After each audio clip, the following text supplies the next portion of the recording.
बात हो रही है इंडियन स्क्वाड के हवाले से अहेड ऑफ चैंपियंस ट्रॉफी जो कि पाकिस्तान उसका होस्ट है। 19 फरवरी से उसका आगाज होने वाला है और अब एक महीने से भी कम वक्त रह गया, काउंटडाउन स्टार्ट हो गया और कजाफी स्टेडियम, नेशनल स्टेडियम, ये तमाम तर तैयारियां जो है पिंडी स्टेडियम की ये तैयारियां जो हैं वो अरूज पर हैं और तकरीबन 31 जनवरी की जो डेडलाइन दी गई है 31 जनवरी को कंप्लीट हो जाएगा कदाफी स्टेडियम। नेशनल स्टेडियम में उतना काम नहीं था लेकिन इसके बावजूद जो है नेशनल स्टेडियम भी इस वक्त तैयार है और हमने देखा कि पिंडी स्टेडियम में जो है वो सीट्स चेंज की गई हैं। बहरहाल इंडिया पे हम बात कर रहे हैं तो इंडियन टीम पर जी पाबंदियां लग गई हैं कुछ बॉर्डर गावस्कर ट्रॉफी जो है वो हारने के बाद। और पाबंदियां क्या है पहले वो जान लेते हैं अहमद से, फिर हम इस पर भट्ट साहब का भी कमेंट लेंगे। अहमद सही साहब, एक तो मुझे भी पता है इन्होंने पिक एंड ड्रॉप की सर्विस खत्म कर दी कि ये जो नखरे नहीं चलेंगे आपके कि जनाब मुझे पिक कर लें इतने बजे मैं स्टेडियम के लिए और फिर मुझे घर भी छोड़ दें।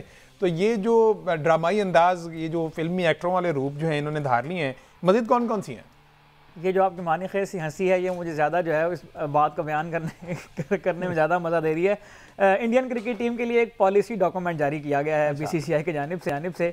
उस पॉलिसी डॉक्यूमेंट में ये कहा गया है कि 5 किस्म की तब्दीलियां जो हैं वो लगाई गई हैं। उन प्रोटोकॉल्स को जो है वो दोबारा से रिवैम्प किया गया है इंडियन क्रिकेट टीम के लिए। उसमें एक बात जो आपने बताई कि किसी किस्म का जो है वो पिक एंड ड्रॉप नहीं दिया जाएगा, टीम बस के ऊपर जो है वो सफ़र करना पड़ेगा इवन उन मैचेस के अंदर भी जो डोमेस्टिक क्रिकेट में खेले जाएंगे। साथ ही साथ जो है प्लेयर्स को इस बात की भी इजाज़त नहीं दी जाएगी कि वो जो गैर मुल्की दौरे हैं उनके ऊपर अपनी बेगमात को साथ लेकर जाएं। उनकी जो वाइफ्स हैं वो उनके साथ अगर जाएंगी भी तो कुछ सर्टेन प्रोटोकॉल्स होंगी और टीम की जो स्केड्यूल है उसमें उनको पहले से बताना पड़ेगा कि अगर वो साथ लेकर जाते हैं तो वो कहाँ कहाँ और किस किस वक्त में अपनी फैमिली के साथ होंगे और कब वो टीम के साथ होंगे। उसके अलावा प्लेयर्स को किसी किस्म का जो है वो पर्सनल शेफ़ रखने की इजाज़त नहीं दी गई है। किसी किस्म का पर्सनल हेयर ड्रेसर जो है उसकी लग्जरी जो है वो इस्तेमाल करने की इजाज़त नहीं दी गई है। और ये जो हिदायत हैं ये उन्होंने अपनी जो रीजन की जो बोर्ड्स हैं उनको भी उन्हें ये दे दी हैं और यहाँ से जो है वो उनके डोमेस्टिक क्रिकेट से ट्रांसलेट होकर ये पॉलिसी जो है वो इंटरनेशनल क्रिकेट। ठीक है, अच्छा सलमान भाई, ये पाबंदियां आपने भी सुन ली डेफिनेटली। अच्छा, इसमें पाकिस्तान की बस क्रिकेट में ऐसा हुआ है ये जो फैमिली है इसको साथ ना लेके जाने वाला तो सिनेरियो मुझे पता है वो एक टाइम पे ऐसा हुआ था कि पाबंदी लगा दी गई थी। ये जो अदर हैं और पाकिस्तान में वैसे पिक एंड ड्रॉप वाला तो सीन नहीं होगा, पूरी बस ही ट्रैवल करती है। और आप बताया करते हैं कि अगर इंग्लैंड की बात की जाए काउंटी क्रिकेट में या अदर क्रिकेट पहले वो खुद अपनी गाड़ी ड्राइव करके आया करते थे, तब तो ये भी सीन नहीं था।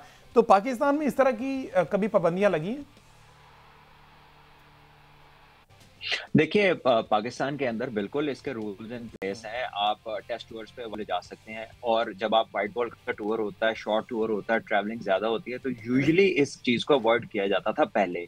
अब का जो रूल है वो डेफिनेटली अब के जो प्लेयर्स हैं उन तक बोर्ड ने कम्युनिकेट किया होगा और उसके मुताबिक ही चीजें चलती हैं और इजाजत के बगैर फैमिलीज आप नहीं ले जा सकते टूर्स पे। और सिक्योरिटी पर्पजेस के लिए आपकी अपनी व्हीकल्स जो हैं वो अलाउ नहीं होती। पाकिस्तान में तो बड़े अरसे से ही ऐसा है और जब आप ओवरसीज भी जाते हैं तो जाहिर है फिर आप टीम बस में ही ट्रेवल करते हैं। ऐसा कोई सीन नहीं होता कि आपने अपनी गाड़ी या किसी दोस्त की गाड़ी में आप जा रहे हो। हाँ, कुछ मौकों के ऊपर ऐसा हुआ कि कुछ प्लेयर्स की बड़ी बड़ी स्पॉन्सरशिप डील्स थी और उनको गाड़ियों के ब्रांड्स ने स्पॉन्सरशिप दे के उसने अपना ब्रांड एम्बेसडर बनाया हुआ था, तो वो फॉर दैट पर्पजेज उस कार में अकेले ट्रेवल करके जाते थे और वो बहुत चंद बार ऐसा हुआ है और वो भी क्रिकेट बोर्ड की इजाजत से हुआ होगा। सो ये तो बड़ा गिवन है। हाँ, इंडिया की टीम में ये चीजें अगर नहीं थी तो कमाल की बात है। बड़ी खुली छूट उन्होंने दी हुई थी और अब उन्हें एहसास हो गया तो वो इन चीजों को कर्व करने की तरफ गए हैं।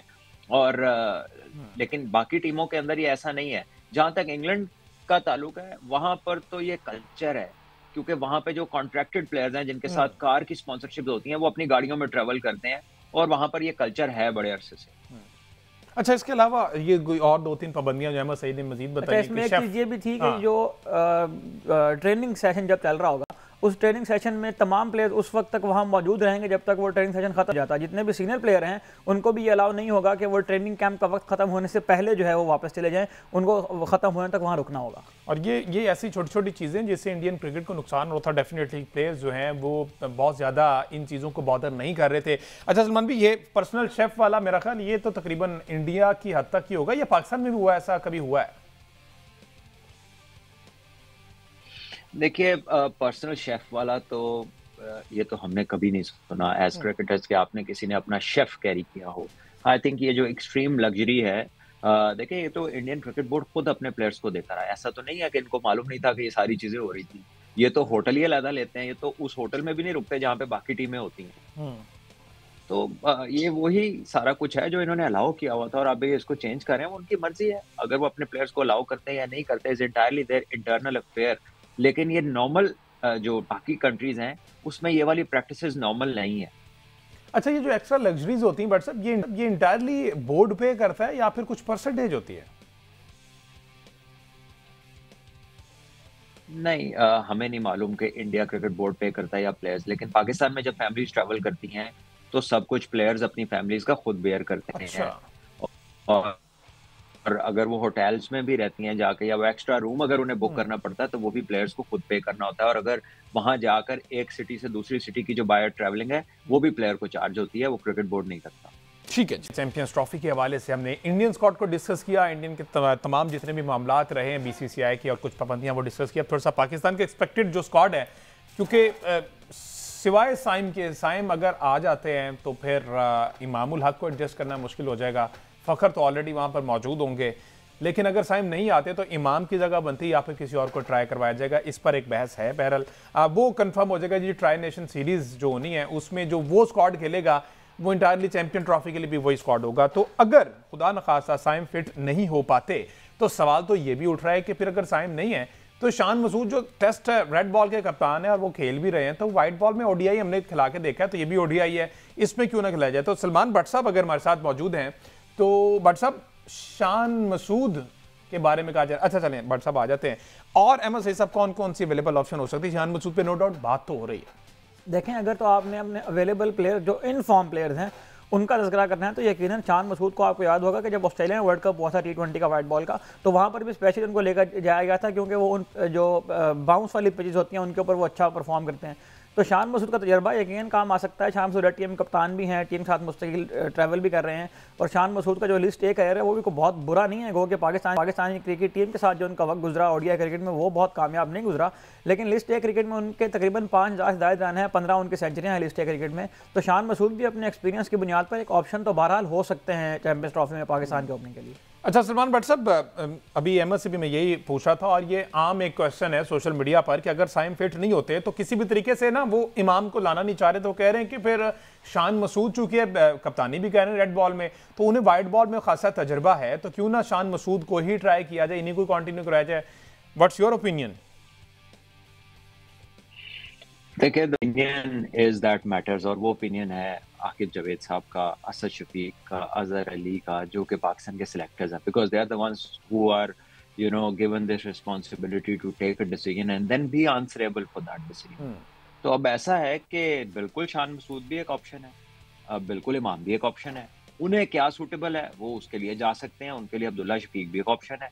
तो ऑप्शंस तो बहुत सारे हैं, जाना किसके साथ है ये उन्होंने डिसाइड करना है। इमाम इज अ गिवन रिकॉर्ड कि वनडे में उनके कितने रन हैं, कितने इंटरनेशनली उन्होंने परफॉर्म किया, पाकिस्तान में उनका कैसा रिकॉर्ड है, ठीक है।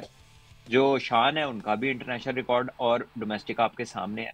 So it is for them to pick and choose, और इसमें से जिसको भी उन्होंने रखना है उसकी लॉजिकल एक्सप्लेनेशन देनी है कि वो किस तनाजुर में देखते हुए, उनकी जो टीम के अंदर रोल्स डिफाइंड है उसमें वो किस जगह उनको देखते हैं, उनकी क्या मल्टी डायमेंशन वो बताते हैं, या उनके क्या फवायद वो बताते हैं जब उसको सिलेक्ट रखते हैं। बाकी यह है कि वो जिसको भी रखेंगे उसको हमारी फुल सपोर्ट होगी, बैटिंग होगी, क्योंकि पाकिस्तान के लिए चैंपियंस ट्रॉफी खेलनी है और गारंटी किसी की नहीं है, किसी के ऊपर ये नहीं लिखा हुआ कि गारंटीड परफॉर्मेंस।